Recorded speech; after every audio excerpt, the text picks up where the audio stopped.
Welcome, everyone, to the future of web development with ASP.NET Core and Blazor. My name is Daniel Roth. I'm the product manager for ASP.NET Core and Blazor on the .NET team. And in this session, we're going to go through all of the new features for web developers that are coming in ASP.NET Core in .NET 10, the next major release of the .NET platform. ASP.NET Core is a modern, complete web framework that comes batteries included with the .NET platform. It includes everything you need to build high-performance, secure, scalable web apps, APIs, and microservices. It includes an array of technologies. In ASP.NET Core, you get Blazor for building rich, interactive web UIs using C#, minimal APIs for building lightweight HTTP endpoints with minimal code, SignalR for building real-time endpoints, handling real-time web communication, gRPC for high-performance backend remote procedure calls, and lots of built-in and custom middleware for handling all of your request handling needs, whether that's authentication, routing, caching, and so on. And then, of course, Kestrel, our industry-leading high-performance web server. Now, millions of developers rely on ASP.NET Core every day to get their job done. It's currently used by over 2 million developers every month, and that number continues to grow. ASP.NET Core powers some of the largest services on the planet, like Microsoft 365, Bing, Teams, Microsoft Copilot, Xbox, and most of our Azure services. These are critical, high-demand services that millions of people rely on every day. One of the many reasons why Microsoft relies on ASP.NET Core is its industry-leading performance. On the recent Tech and Power Fortunes benchmarks, ASP.NET Core was over 3 times faster than Express.js and over 5 times faster than Go when using the popular Gin-based framework. And with each release, .NET just keeps getting faster. This is a mature and robust web framework that provides a solid foundation for today's modern cloud and AI applications.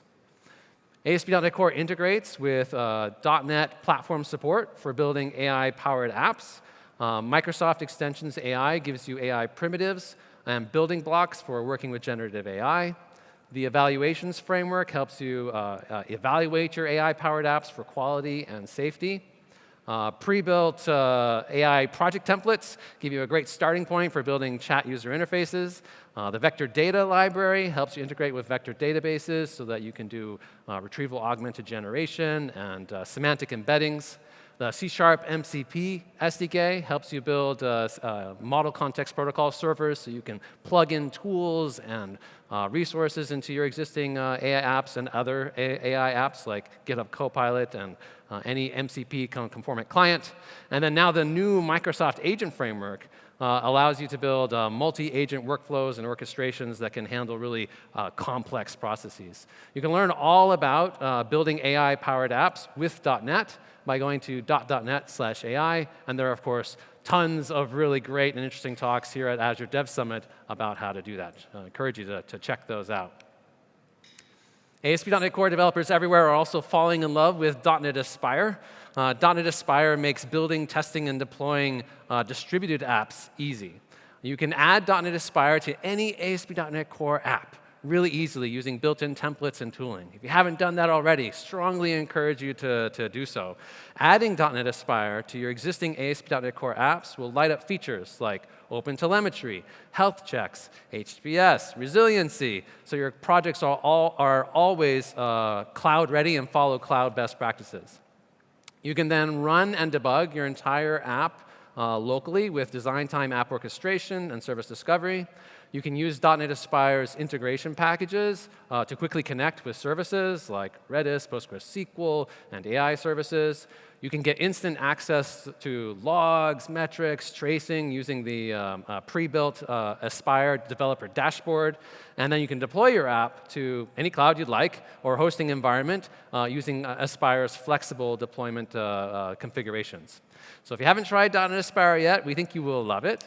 You can get started by going to .NET/Aspire. For practical guidance on how to add Aspire to existing ASP.NET Core apps. I encourage you also to check out the Aspire Fridays live streams, where the Aspire team will sit down with large, real-world ASP.NET Core apps and Aspirify them, add Aspire to them. It's entertaining and also a great learning experience. All right, so what's new for ASP.NET Core? What's coming? What's next? We're already putting the finishing touches, the final polish on .NET 10, the next major release of the .NET platform. In .NET 10, we've been focusing on 4 key areas for ASP.NET Core. The first is security, and making it easier for you to build secure apps. Security is obviously more important than ever before. At Microsoft, we've been working really hard on our own security posture with the Secure Future initiative. We want to make sure that you can build secure apps too. App observability and diagnostics. We're adding more logging, metrics, and tracing to ASP.NET Core so you can easily monitor and troubleshoot your existing apps. Targeted performance improvements. We continue to optimize ASP.NET Core so that it loads faster, can handle more throughput, and use less memory. And then addressing top pain points and feature gaps. We're really trying to take the time this release to address many of those sort of long-standing issues and frustration points so that development with ASP.NET Core is really a delightful experience. So what we're going to do is we're going to go through each of these areas in more detail, dive in, and see what's new in each of these focus areas. The first is security. So in .NET 10, we really want to make it easier for you to build secure web apps with ASP.NET Core.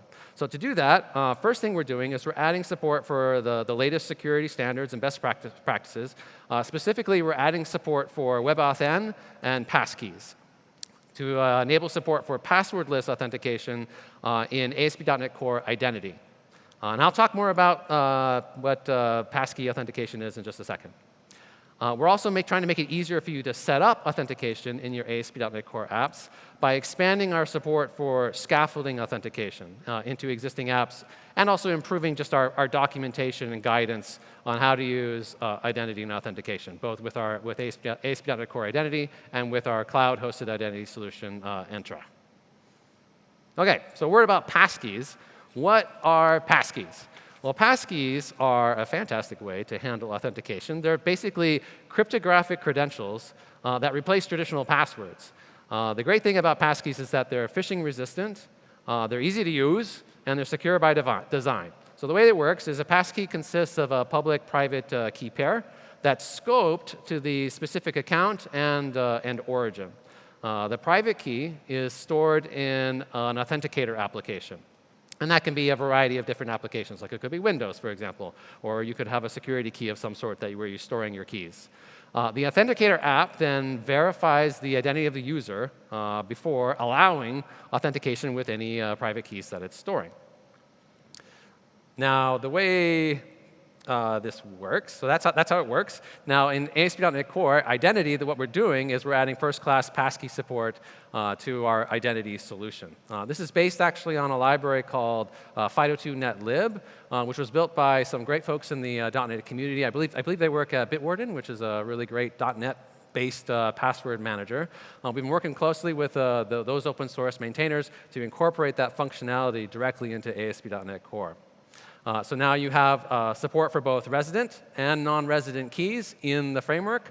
We don't have support for attestation yet. This is like where you want to know which be able to verify which authenticator app the keys came from, but that's something that we'll look at post.NET 10.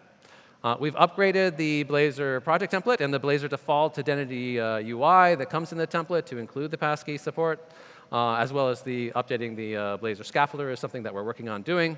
And for existing projects that already use ASP.NET Core Identity, we're providing guidance on how you can either yourself or use GitHub Copilot update those apps to leverage the new passkey functionality. All right, let me show you how easy it is to use. So I'm going to hop out of PowerPoint here and go into Visual Studio. And I have the latest Visual Studio 2026 Insider Edition installed. It comes with the .NET 10 release candidate, the first release candidate. We expect to have one more release candidate probably this month, and then the final GA release of .NET 10 in November. So I'm going to create a Blazor web app. And then when I create this Blazor web app, let's call it Blazor Identity. And then I'm going to, of course, target .NET 10. That's what we want, the latest .NET 10 preview. And for authentication, I'm going to switch that to be individual user accounts. So it's set up with ASP.NET Core Identity. And I think that ought to do it. Let's go ahead and create that. So this will create me a Blazor web app that also has all the code for logging in users, registering users, handling passwords, and so forth, as well as the new passkey support. Like if we go looking in here in the components and in the account folder, we can see there's, we're seeing some passkey stuff, so that looks right. Let's go ahead and run this application so we can see the new functionality. And we should, once this gets going, be able to log in a new user and exercise using passkeys. I love passkeys. Like, if you ever gone to a website and they offer to let you set up a passkey for that website, highly recommend. 5 out of 5 stars. You should definitely do it. It's a much more secure and well-managed authentication mechanism. And if they don't have passkey support, but they're built on ASP.NET Core, let them know, like, hey, maybe you should add it with .NET 10. OK, let's register a new user. And I'll put in a email address here. Now, initially, I'm going to set up this user with a password, just so I can get it created in the database. So let's go ahead and register that. Now, initially, the database hasn't been set up yet with the identity schema. So this is going to ask me to run an Entity Framework Core migration to actually set up the database, which we will, of course, go ahead and do. Get all the tables in there for managing our user accounts. OK, so apply migrations. Looks good, and let's refresh the page, see what that looks like. OK, and then it's asking me to confirm my account registration. Normally, this would involve like sending an email and clicking the link in the email. For developer purposes, we can just click on this link here. OK, there we go. I've got a user. So now I'm going to log in with that user. And initially, I'm going to do that with a password. All right, so I should be able to log in. OK, great. And now if I go to my account management page, you can see that right here there's a passkeys tab, and I can now add a new passkey. All right? Now, for my Authenticator app, I'm just going to use Windows. And here, Windows is asking me to first verify who I am. So I'm verifying that I'm Dan Roth with Windows here right now. Here it's asking me, I'm just going to use my PIN. That could be Windows Hello, or if it could be a fingerprint or whatever it is. OK, there. Set up a passkey and registered it with the app. And I'll just give it a name. I'm just going to call it Windows so I remember which one that is. If I wanted to add a different one, like using a security key or using my phone, you can do that as well. Those are like remote storage of the keys. That's perfectly fine. We can do that. OK, so now that I've got a passkey set up, I'm going to log out of the app. And then this time when I'm logged in, I'm going to log in with a passkey. So here, Windows is offering to let me pick which passkey I want to use. I'm going to use the one that I just set up. Again, Windows is going to ask to verify who I am. So this is with my Authenticator app. And then voila, so I'm logged in. It's just that easy. So really nice built-in support for passkeys, much more secure solution for handling authentication. All right. Cool. Now, for scaffolding, to make it easier for you to set up authentication in your existing ASP.NET Core apps, we're working on a new set of authentication scaffolders based on the new .NET Scaffold tool. With scaffolding, you won't need to create a new project every single time you want to set up authentication. You can just scaffold in the auth code into your existing app. The .NET Scaffold tool already supports adding Blazor identity to existing ASP.NET Core applications. So that's already there. And we're updating that scaffolder to add the new passkeys support.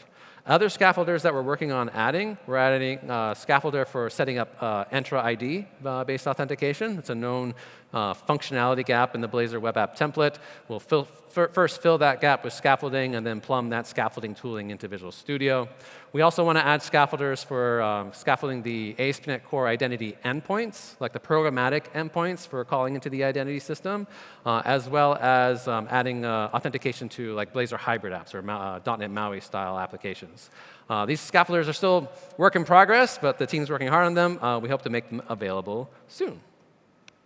OK, so that's what we've done in the security space. Next, let's talk about observability and diagnostics. In .NET 10, we want to make it easier for you to monitor and diagnose issues in your ASP.NET Core apps. So what we're doing is we're adding, first of all, a bunch of new metrics. We have new metrics for Kestrel's memory pool, metrics for authentication and authorization and identity, and lots of new Blazor-specific metrics. We're also adding a bunch of new activities for distributed tracing. We're adding activities specific to Blazor server for distributed tracing, so you don't have that sort of just one long activity for a Blazor server app. You set up that WebSocket connection, and it just looks like one big long request. Instead, you can see like individual page navigations and UI events for your Blazor server apps. And then lastly, we're also adding a bunch of diagnostic tools for Blazor WebAssembly so that you can extract things like performance profiles, runtime metrics, and also memory dumps. Let me show you what I mean. OK, so to show you the new traces in ASP.NET Core, actually the easiest way to do that is up the new diagnostics in ASP.NET Core, because there's traces, logging, metrics, and so forth, is actually to use .NET Aspire. Because .NET Aspire has this really awesome developer dashboard that makes all that information just right at your fingertips, readily available. So to add .NET Aspire to this Blazor app, and you can do this too, I'm just going to right-click on my project. I'm going to say Add. And then let me do this right. If I do this correct, I should be able to zoom in here. You see this .NET Aspire Orchestrator support, Add .NET Aspire Orchestrator support. If I click that, let me pop back out again, then this little dialog pops up, and this is going to set up Aspire in my project for me. And all it's going to do is it's going to set up 2 additional projects and then configure things appropriately. So I'm going to go ahead and say OK. So I added the 2 projects. What are these 2 projects? The first one is the app host project, this guy right here. The app host project is the thing that kind of orchestrates your entire distributed app. It models all the pieces of your application and their dependencies on each other, as well as any external services that your app uses. So it creates a complete model of your app and orchestrates it both at runtime, but also during development. And then the second project is this service defaults project. This includes a bunch of just helper code, honestly, that wires up a bunch of the nice features that are already there in ASP.NET Core that gives you ready access to cloud-ready functionality, like open telemetry. Let's look at it. So if we open up the extension CS file, we can look in here and see that, where am I looking here? Yeah, kind of like this will configure open telemetry. It'll configure health checks, which is like I want to be able to ping processes in my app and make sure they're alive. It'll set up Aspire's service discovery feature, so you don't have to manually configure all those URLs of all the APIs that you're calling. Just let Aspire take care of that. It will wire up resiliency, so that when you make HTTP requests to those APIs, if there's any failures that happen, it'll add retry logic, and so on. So these are features that exist. It's just that this helper code makes it really easy to set them up. Now, in the OpenTelemetry setup, it will configure all the default ASP.NET Core metrics and traces. Because there are new ones in .NET 10, I'm actually going to add a little bit more code here just to turn on all of the new .NET 10 metrics and traces. This, of course, will be done for you by the time we ship .NET 10, but the packages haven't quite been updated yet. So here I'm just adding all the additional new meters. You can see there's a lot of them, and the new trace sources. OK? And that should be it. So now I should what I do is I just run the app host project, and that takes care of like going around to all the different parts of my app and saying, you should run and you should run. Oh, I didn't actually show app host CS. Let me show you what app host CS looks like. Here, my app is obviously very simple. It's just one Blazor app. But if I had a Blazor app and an API, and like I'm talking to Azure, all of that would appear there in that app host.cs file. So it knows about all the pieces of my app. OK, so let this get up and running. And then when I run the app host project, it shows me this awesome Aspire developer dashboard, which lets me see all the resources that make up my app. I can see the console logs all right here. I can see the structured logs, all my traces, all my metrics, and so on. So a really nice high-level view of my entire application. And you can get this for any ASP.NET Core app. You don't have to change how you deploy your app or anything like that. You can get all these features just for your developer workflow if that's what you want. OK, and if I click on one of the URLs, so I should be able to see the app that we saw before. There it is. I should be able to log in with my passkey and do that again. That should work just fine. This is just the app that we saw before. But let's generate some data so that we can see things happening in the application. Let's go to the counter and click on the counter a bunch of times and navigate around to home and weather and so on. OK, so now if I go into the Aspire dashboard, let's look at some metrics first. So if we look at all the new metrics, so first of all, authentication metrics, these are new. So we can see like how many times users have authenticated into my app. Now, you might be like, wait a minute, Dan, you only logged in once. Why does it say 3? That's because it's also counting like two-factor authentications, like it's counting like the interactions with passkeys. If I filter here, there's these nice filters that you can use to just the application level filters. Then you can see, yeah, I've only really logged in once into this application. We can see sign-outs. We can see how many times authorizations have happened in the app. Now, we have the nice new Blazor metrics here, too. Like, I love this navigate metric. This is counting every time that you've navigated to a new page. And you can see I've navigated a bunch. And I can go down here and use those filters to see how many times has someone navigated to the counter page. It's currently only once. Or how many times has someone gone to the weather page? And I can see that. So you get a nice sort of quick and cheap way of getting some basic telemetry for your Blazor applications. You could also filter by the specific routable component types if that's what you want to do. Okay, so that's navigation. These component lifecycle metrics like render diff duration and render diff size, these are lower level things, but they're convenient if you're like trying to track down performance issues in your Blazor components. Like, why is it taking a long time to render? Maybe you have a giant render diff, which is like how much like the difference in size between the previous rendering and the current rendering. And then what's really cool, what I love, are these component Blazor server circuit metrics. So here we can see actually like how many active circuits I have in the app. If you're not familiar with circuits, in Blazor server apps, it's a connected stateful model. Every user has some server state associated with it. That's called a circuit. So here you can see I don't have any right now. But if I browse to the counter page, that's the one interactive page on this app. So now I've just created a circuit, so I should have one. Yep, so we're popping up to 1. And if I duplicate this tab so that I have effectively 2 users with separate circuits using this application, then it should pop up to 2. Yeah, so now I've got 2 circuits. You can also see like how many of those circuits are actually connected or disconnected. Like is the circuit just sort of sitting there without an active connection, waiting to see if the user will reconnect, and so on. So lots of great stuff, lots of new metrics that you can use to get insights into your app. For traces, I'll just show this really quick. If you have ever tried to look at your distributed traces for a Blazor server app, it wasn't a great experience previously. You would just sort of see this one long span. But now, let me filter to just the Blazor source so we don't see any noise in here. I'm just going to look at the ones with components. Yeah, OK, great. So apply that filter. All right, so here, like you can see down below, like we just created a new let me zoom in, a new circuit. So it's like someone just browsed to the counter page. In fact, yeah, right before it. Right before it, you can see the navigation to /route. So you're getting separate activities for each page navigation. And then we can see a circuit got created. And then we can, even see individual on-click events for each time that I clicked on the counter. So you get a really nice, complete picture of what's going on in your Blazor server apps. So that's the new tracing. All right, so that's Blazor on the server. What about Blazor WebAssembly? Well, we have some new diagnostic features for Blazor WebAssembly apps, too. For that, I need to actually switch to a different app. This app's not using Blazor WebAssembly. Let's go to look at it in the browser first.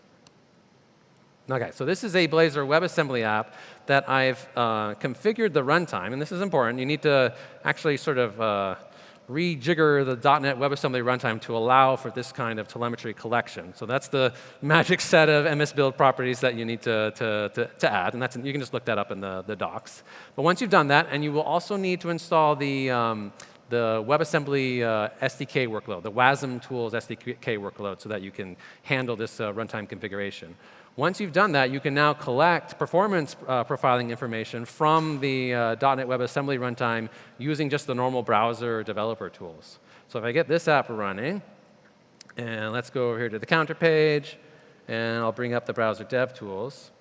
And then I'm going to go to the performance tab, and I'm going to just start collecting a performance trace. And we'll click on the button a bunch of times to generate some data, and then we'll stop that. OK, so now here in the browser dev tools, you can see there's this new timings tab that gets lit up. And these flame charts are giving us a sort of a high-level view of what's happening in our Blazor WebAssembly app. So you can see in here, like, begin, invoke .NET some code, and then a whole bunch of stuff. And it's a fairly course level view. I mean, you can get some general ideas from this. But it's something, so you can at least use the browser dev tools as they were intended. If you want more, then we also have some JavaScript APIs that you can use to export diagnostic information directly from the runtime. To do that, you have to set up the runtime slightly differently, which I'll show you. Let's go to this Blazor diagnostics app. So, slightly different set of MS Build properties. That's basically turning on the event pipe infrastructure inside of the runtime. You can look those up in the docs to figure them out. But once you've done that, now when I run this application, instead of using the browser dev tools, we can export traces from our Blazor WebAssembly app and open them up in our favorite tool, like Visual Studio, for example. So I'm going to bring up again the browser dev tools. Let's go into the dev console. And first, let's do CPU samples. So this is the first JavaScript API I'll show you, is this collect CPU samples, which is off of the .NET runtime. And you can see that I'm collecting CPU samples for 5 seconds. So I'll go ahead and run that, and in 5 seconds, I'll click a bunch of times to have something happening in the app. And then after 5 seconds, aha, you can see I got a net trace file. Okay? And so now I can go into Visual Studio, and we should be able to open a file. And I think it's stuck in my downloads folder, right? Let's, downloads, this one. There we go. And assuming that worked, should be able to get see some details about the performance, what's happening in my Blazor WebAssembly app. There we go. Yeah, OK, cool. So there's a CPU performance trace.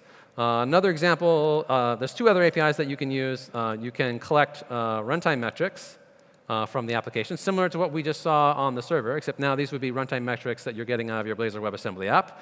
I know it would be really nice if we found a way to pump these into the Aspire dashboard, so you could just collect them from there. We haven't done that yet, but it's something that we're noodling on and thinking about. And then the last one I'll show, I'll actually run this one, is you can collect a GC dump. Like if you're having memory issues with your Blazor WebAssembly app, you can collect a dump from the memory of the application. So I'll just go ahead and do that. This will, again, download a net trace file. And let's keep track of the number. It's 6257. I'd like to be able to open that up in Visual Studio as well. Net trace files aren't really convenient. You actually really want a GC dump file. Fortunately, there's a convenient tool that you can use to convert it, which is just part of the .NET SDK. So if I go into my downloads folder, let's just open up the console. And here I'm going to run .NET GC dump. This is just a .NET tool that you can install from NuGet, basically. And I can convert that. Which one is it? 6257, right? Is that the right one? I think that's the right one. Convert that. And that will turn that net trace file into a proper GC dump file. Okay? So now if I go back into Visual Studio and open up that GC dump file, there we go. I should be able to get some idea of what's going on in the memory of my Blazor WebAssembly app. Cool. Yeah. And I can search in here for my counter component, and there it is, and so on.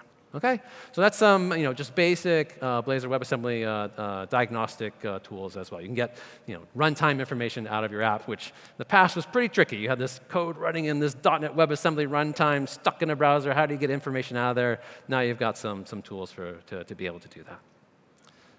All right. Moving right along. OK. Next, let's talk about performance. Some targeted performance improvements that we're doing in .NET 10. For ASP.NET Core, well, actually, broadly for all of .NET 10, we want it to be the fastest release of .NET ever. Every release, performance is just really part of the .NET team's culture. It's one of the things I love about working on the .NET team. Some of you may be familiar that every year, one of the .NET architects, Stephen Tobe, will publish the Tobe Tome, which is this giant blog post of all the performance improvements that we've done. Honestly, he only really mostly touches core libraries and runtime. And then there's a separate set of performance improvements that we do in ASP.NET Core. But it's just this mammoth, hundreds of pages of performance improvements that we do with each release. And you just get that benefit for free by just upgrading. You upgrade to 10, and you get those performance improvements. It's amazing. It's just part of what we do. Now, on the ASP.NET Core side, we've also been doing a bunch of performance optimizations. One of them is we did some work on Kestrel so that it can now release memory from its memory pool. And I'll talk a little bit more about what that means and what we did there in just a bit. For APIs, we improved the performance of API requests handling by speeding up JSON deserialization using the new system text JSON support for pipe reader. Yeah, pipe reader on. I think we did pipe writer on the last side, like we did the other half of the response side, and this was the request side. In ASP.NET Core, we also did some work on anti-forgery to speed that up. And then for Blazor WebAssembly apps, we've done some optimizations on startup performance and also runtime execution performance.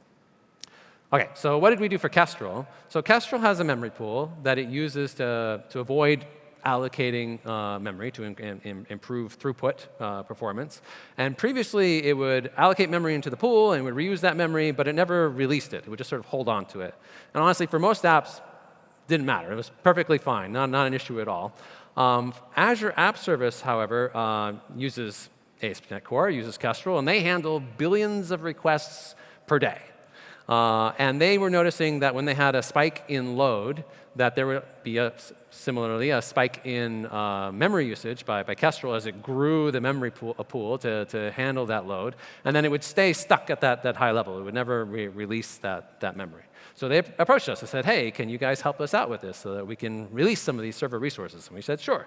And so we worked with them on that, on some, several different strategies for how to release that memory. We actually deployed into their production environment various tests to try them out and see how things were behaving. And you can see the graphs on the left. That's the real data from some of those runs showing, yep, evicted memory is going up. That's what you expect. And the amount of total memory being used is going down. So Azure App Service is happy, but also we all get the benefit of those investments too. So by Microsoft using ASP.NET Core in our hyperscale services and in tuning it to handle the needs of those services, everyone else that's using ASP.NET Core also reaps the benefits. You get more performance, better scaling, lower idle costs, and smarter resource use. So really nice performance win there. Actually, you can actually see this in your own apps by looking at the new memory pool metrics that we added for Kestrel. So if you want to see how the evicted memory is being handled, you can actually check that out using those metrics. For Blazor WebAssembly, we've done a couple of things. For startup performance, we've improved how we handle the core framework files for Blazor WebAssembly. So this is like Blazor web.js and .NET.js, like the key libraries that we ship as part of the framework to handle running .NET code on WebAssembly. Previously, we did a bunch of work to optimize how static files get handled in the framework. We have all these capabilities now to identify all the static files that are part of your app, to fingerprint them and pre-compress them and serve them up in specific routable endpoints so that they're handled much more efficiently in your app. That was true for all of your static files, except for the Blazor WebAssembly framework files, because they were kind of special. They were tucked away as like these assembly resources, and that's how we just shipped them, so they didn't get those benefits. They are now just normal static web assets, like all your other static web assets in your app, so they get these benefits too. We also did some work to leverage preloading, where we know that we're going to, after we load this, the initial Blazor web.js, we're going to need to load the .NET runtime as well. So might as well preload those files instead of waiting for a chain of requests. So you get a little bit of a startup performance boost from that. The two graphs on the bottom are Blazor WebAssembly runtime performance. So the chart on your left is all of the micro performance benchmarks that the .NET team runs for like the core framework libraries. And it's showing how many of those micro benchmarks improved in performance relative to .NET 9 versus how many of them regressed. And the ones further to the left means that they either improved or regressed by a lot more, like more than 50%. And the ones on the further to the right means smaller deltas. Green means good. Red means we had some regressions. And as you can see in .NET 10, Blazor WebAssembly is green, very green. Lots of performance improvements at those micro benchmark scale. This was largely realized using more vectorization in the implementation. So that's good. But does that really result in any real-world performance boost? Well, the graph on the right is our public ASP.NET performance benchmarking for Blazor WebAssembly showing rendering performance. And these are 3 different rendering test cases that we run of different numbers of, I think, component items, effectively. The top one has the most, 1,000 items. And you can see it's about 20% faster rendering in .NET 10 than it was in .NET 9. There's other performance gains here as well, like startup performance and memory is slightly lower and all these types of things. So yeah, it's a faster runtime and faster startup performance. I'll show you real quick the Blazor WebAssembly startup improvements. So if I hop in here into a Blazor WebAssembly app, let's do this one. This is like a hosted one. A Blazor web app has a server piece with some of it that's running on WebAssembly. And some things that you'll notice in the template, we now have this resource preloader component that we ship in the framework that will generate preloader links to load the runtime just a little bit quicker. And if I go ahead and run this app, we should be able to see those. OK, so let's go here, and I'll bring up the browser dev tools and the networking tab. And let's go ahead and empty the cache and refresh. And this will look really big. Don't freak out. There's lots of files here. That's just because we're in development mode. We don't do any trimming when you're in development. That all happens when you publish. So that's why you see lots of files. This gets shrunk way down when you actually publish. But some things that are still here, like if we look at .NET.js, you can see it's fingerprinted now. If we look at blazorweb.js, you can see it's got a fingerprint, and so on. So all the framework files that are shipped in the box are just, here down at the bottom. There's .NET Native.js and .NET Native WASM, they're all getting the benefits of being a static web asset now. By being fingerprinted, they can be aggressively cached, because if they ever change, then that means the file name will actually change. So we can basically tell the browser, this file is immutable. Cache it for as long as you'd like. We also, of course, pre-compress them and do those optimizations too. And if we look here in the response for the root HTML for the page, we can see that resource preloader component doing its job. So right here, it's generating this link tag and saying, go ahead and preload .NET.js, because this is a WebAssembly app. We're going to need it. Might as well do that quickly. OK? For standalone Blazor WebAssembly apps, we have those same optimizations as well. You might wonder, how does that work? You don't have the server component to generate those link tags for you. I'll show you what that looks like. So if it's just a standalone Blazor WebAssembly app, this means it has no .NET server component. It's really just a bunch of static files that you could deploy to GitHub pages or wherever. So your root HTML document is just a static HTML page. What we do in these apps is a little bit of a build time modification. So you add some placeholders. Like here we have this. Here's we have a link placeholder tag that's annotated as a preload tag, an ID WebAssembly. We have a little build time logic that will go in and update that with the appropriate preload tag that can figure out the exact fingerprinted file name that it needs to load. Similarly for the Blazor WebAssembly.js file, you can see that it's got this kind of funky looking placeholder. At build time, we'll replace that with the appropriate fingerprint for that file name so you get all those benefits. That build time adjustment is handled by this MS build property. So if you need to turn it off, that's the property you can just set to false. Or if you want to turn it on, when you're migrating your apps, that's how you do it. OK? So there's some startup performance improvements. Cool. All right. Lastly is sort of the bucket of pain points, feature gaps that we've had in ASP.NET Core that we really want to polish up and deal with so that development with ASP.NET Core is a delightful experience. So let's first talk about the back end, and then we'll talk about the front end. So on the back end, we're addressing a bunch of key feature asks for minimal APIs, which are really our recommended way now for building API endpoints, like lightweight HTTP endpoints. We still, of course, support building APIs with API controllers. I'm sure many of you are using API controllers, and that's totally fine. But minimal APIs really are kind of where it's at, and then you're closer to the wire. It's a much thinner stack on top of ASP.NET Core, so you get much better performance. There's a lot less ceremony with building a minimal API. And I know in the past there were some feature gaps between building an API controller or a minimal API. We've been chiseling away at those and getting all those features down lower into the stack so they can be reused. And we've done a bunch of features of that nature in .NET 10. So it's where our investment and focus is.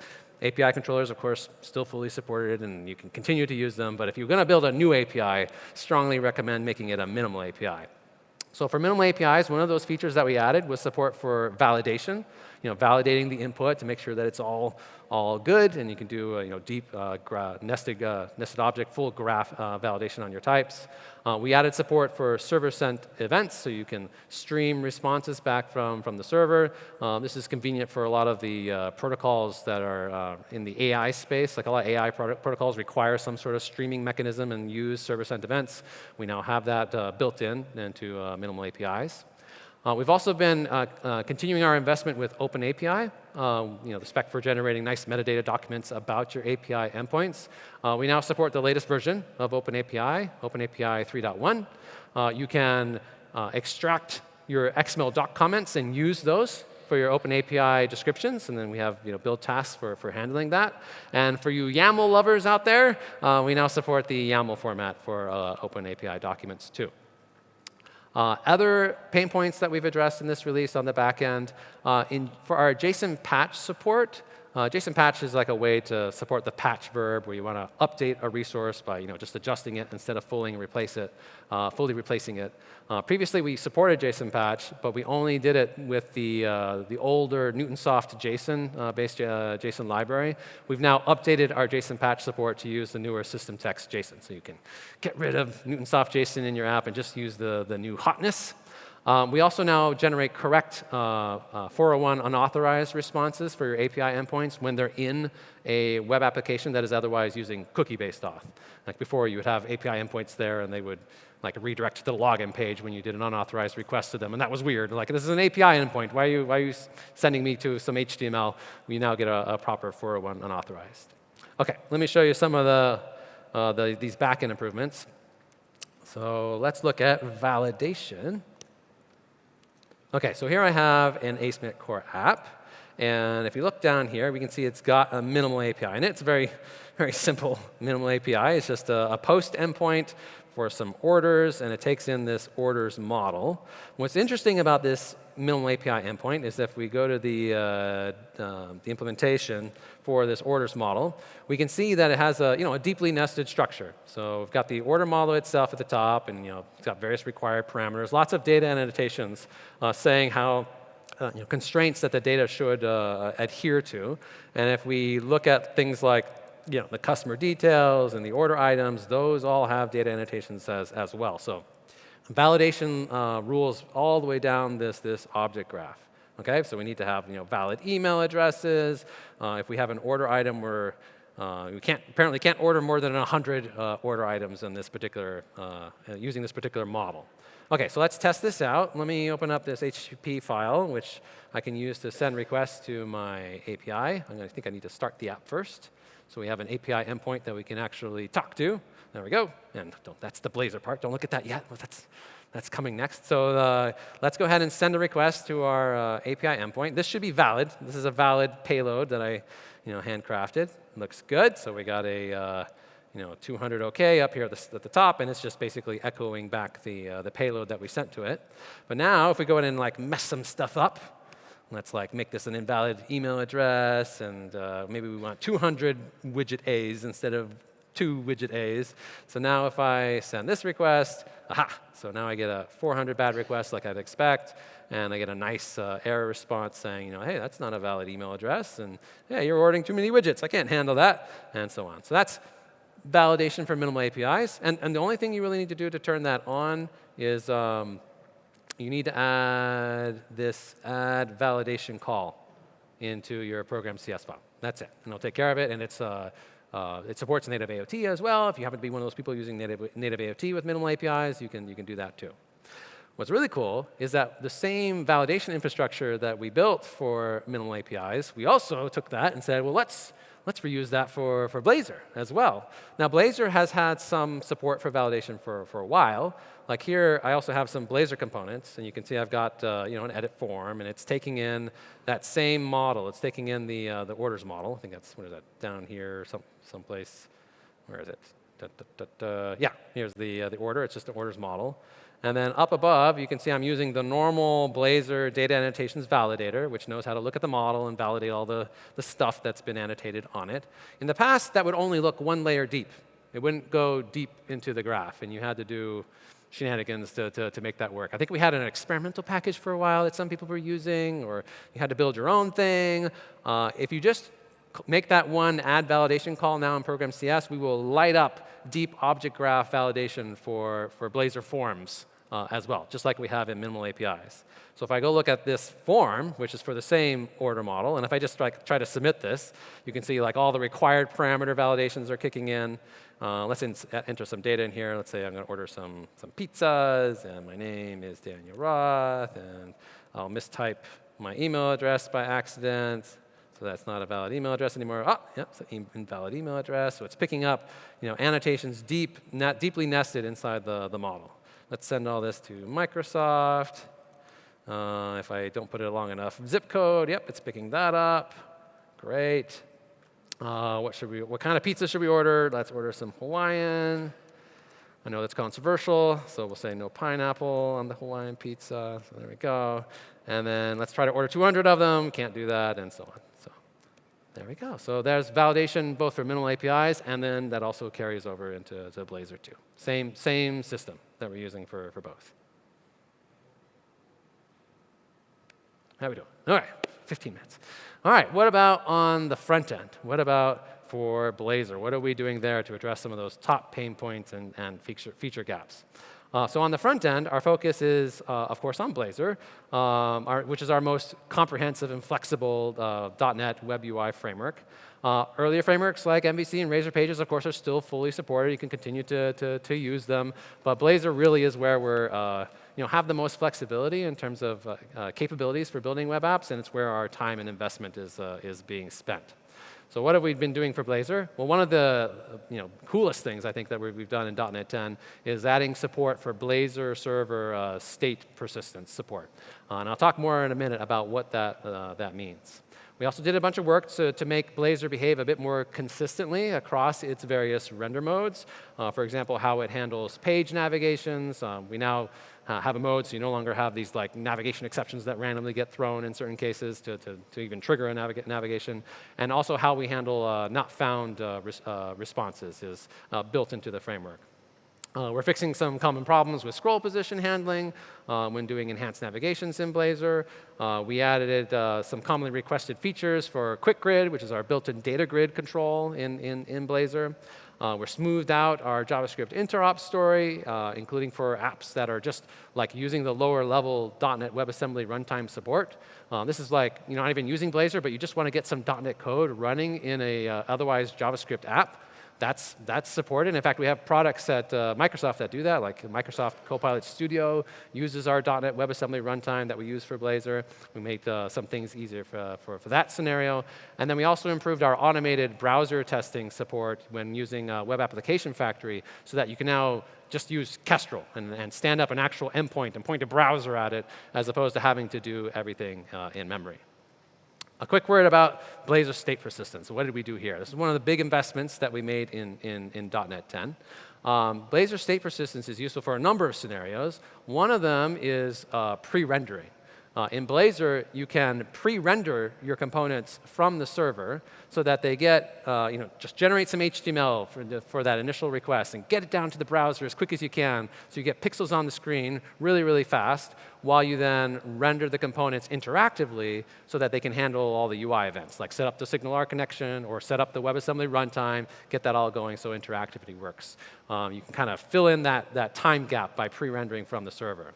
Problem with pre-rendering is you basically end up rendering your components twice. You render it once from the server and then once interactively. And if you're like loading a bunch of state into the component in order to do the rendering, you'll load that state twice. And if you're loading it asynchronously, then you might have some UI UI conditions in your components where it's like showing that it's loading the data and then rendering the data, and you can end up with this flickering thing.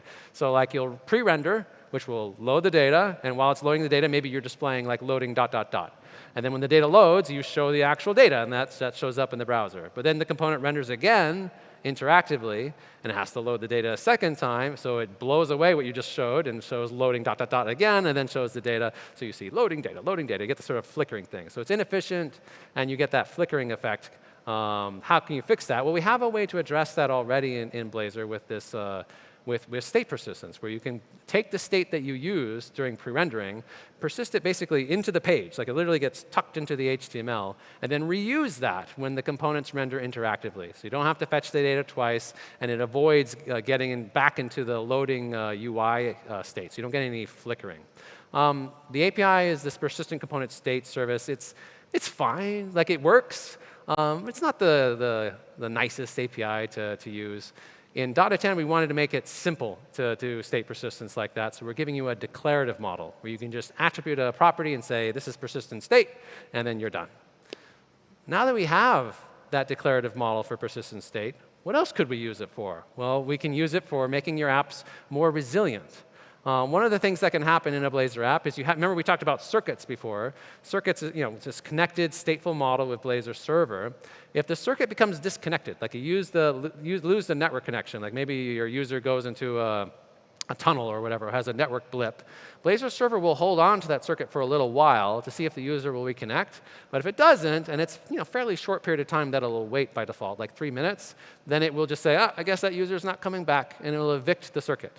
And then when if the user does come back, then they'll be able to reconnect. They'll be able to create a new circuit. But whatever they were doing before will be gone. The state will be lost. What we can do now in 10 is we can actually, before evicting that circuit, we can persist its state and then rehydrate it again if the user does actually come back. So they get a much better experience. And this happens a lot like on mobile devices. Like if you're using a Blazor server app on a mobile device and then you swipe away, so it's in the background. Usually mobile browsers will kill the connections that the browser has. And so the user's circuit now looks disconnected. And if they don't go back to the app within the 3 minutes, then they're back to square one. In .NET 10, it's much easier to handle that situation. It also can be used to improve scalability. You have all these circuits. Maybe they're connected, but they're not being used. Maybe they're idle. In .NET 10, we're giving you APIs so that you can proactively pause those circuits. Basically, persist them, shut them down so that you free up those resources, and then if the user comes back, like the circuit becomes active again, you can resume that circuit. So you get much better scalability. OK, so that's the Blazor state persistence. I'll show you all these things, hopefully, if we get time just in a second. Let's run through some of these quickly, some of these front-end improvements. So really fast, let's look at let's start out with just a Blazor.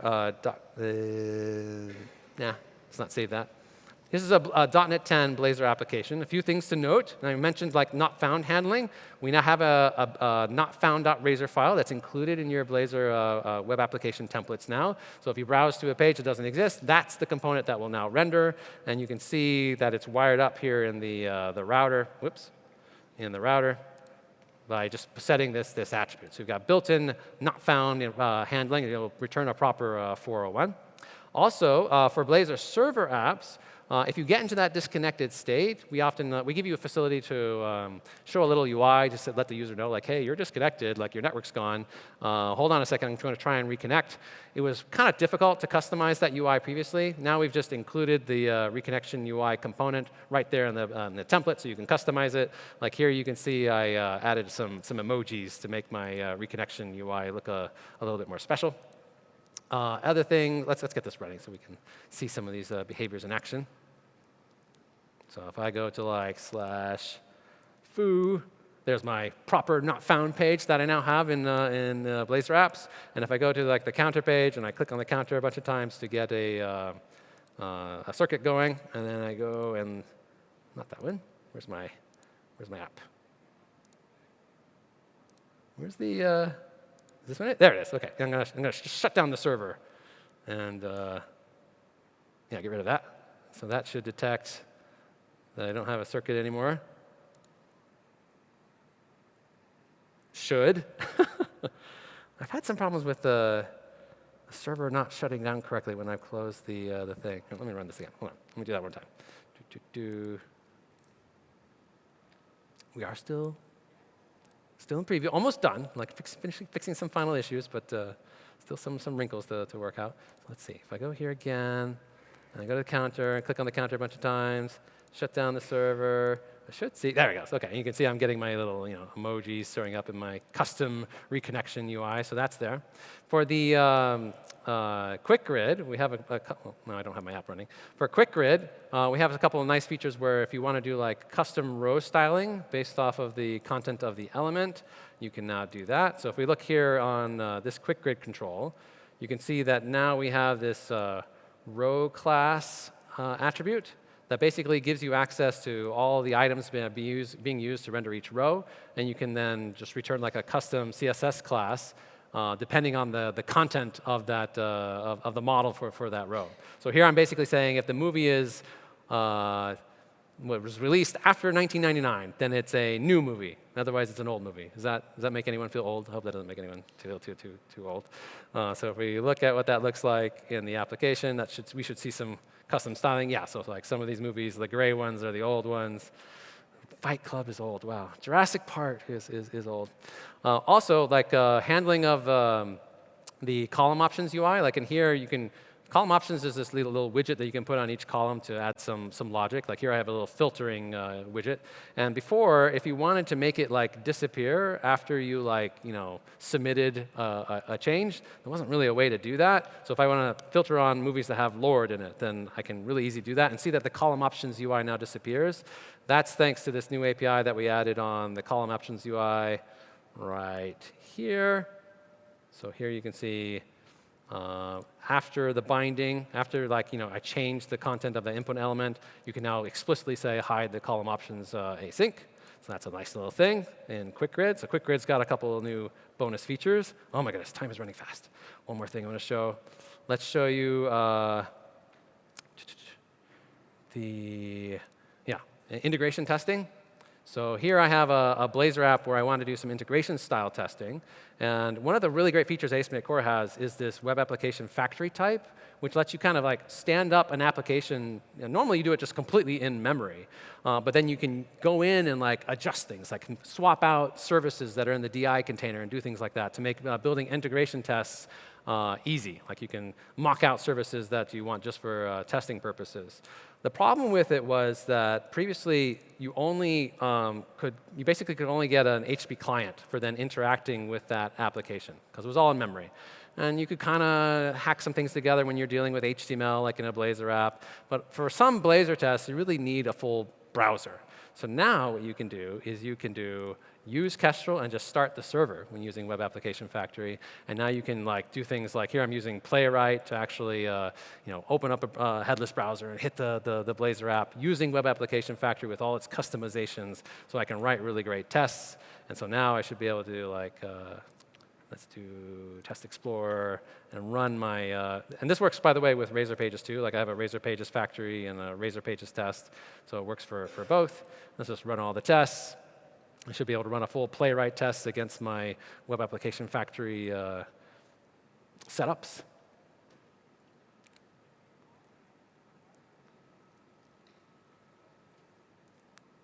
Go, go, go.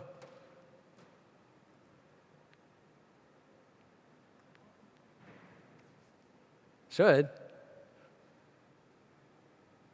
Oh, what did I do wrong? One of them passed. The other one, oh, the Razor Pages one failed for some reason. Well, I'll debug the Razor one pages later. The Blazor one worked fine. That's what matters, right?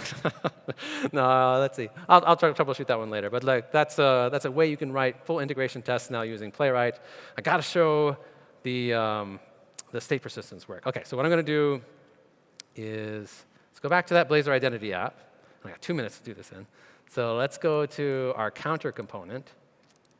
And in order to set up state persistence for this counter, I've got a little snippet here for this. Let me just switch this property. Instead of having the state of the counter just be in memory, I'm going to make it now a property and attribute it with this persistent state attribute. Okay? That's going to allow it to be persisted. I'm going to fix up some things here. OK, great. And now, let's go ahead. I'm going to do one other thing, which is I'm going to add a custom policy to my app to say, you know what? If the circuits aren't being used, let's just persist them. Let's pause them so they're not needed anymore. I'll just, oh, no, I hit F10, stop. So let's add a little script right here. So this script, what this is saying is that if the browser isn't visible, like if it goes hidden, then go ahead and just pause that circuit. Persist it, kick it out of the server. We don't need to waste those server resources. If the user comes back and the browser becomes visible again, we'll resume the circuit. So these are new APIs that you can now call yourself. And if we stop the debugger, because I don't want to run the debugger. Let's run outside the debugger. In the last 42 seconds.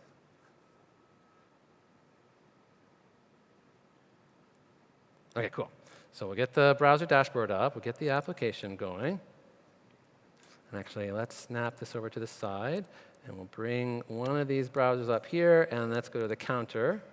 And then let's duplicate this tab and bring that down here. OK, so I have two counters.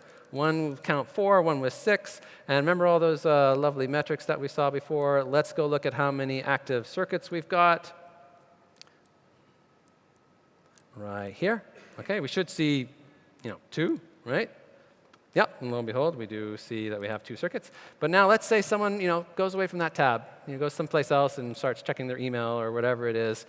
That should have triggered the browser visibility event. And aha, see what's happening now? That circuit just got magically freed up for me. If this person minimizes the browser tab and says, you know what, I'm not going to use that app right now. I'm going to go someplace else. Maybe I'm going to lunch. Now the circuit's completely idle. Aha, now we've dropped down to 0 active circuits on the server. And if they come back, let's say I come back to this counter, the circuit just got added back. So we hop back up to 1. We did it so fast that you don't actually see the dip anymore. But I hop back up to 1 and notice that we didn't lose our state. It was saved. In this case, it was actually saved down to the client, like it was persisted in local storage so that it could be resumed again. We will also, this one I had to enable manually, right? I had to add some code for some script code to trigger on the browser visibility event. This will happen automatically when circuits are getting evicted. Like if you have like a disconnected circuit and it's sitting there waiting for the user, we'll go ahead and persist it automatically so that if they come back, then they can resume their previous state. OK, that's the Blazor state persistence stuff. Whew. Too much stuff to show. So much stuff in .NET 10. OK, here's a summary of everything that's new in ASP.NET Core in .NET 10. New security features, observability and diagnostics, performance improvements, lots of top pain points and feature gaps that have been addressed. You're definitely going to want to check them out. You're going to want to first make sure you join us for the .NET 10 release party this November at .NET Conf, November 11th through 13th. Mark your calendars. You can get .NET 10 today by going to get.net/10. You can find out all the things that are new and all the details. If you want to dig into some more details than we had a chance to go through today in our docs, you can always find our latest roadmap on GitHub at akms/.net/roadmap, and then also check out all those cool new AI and Aspire features. Thank you, everyone, for sticking around. I hope you enjoyed learning about .NET 10.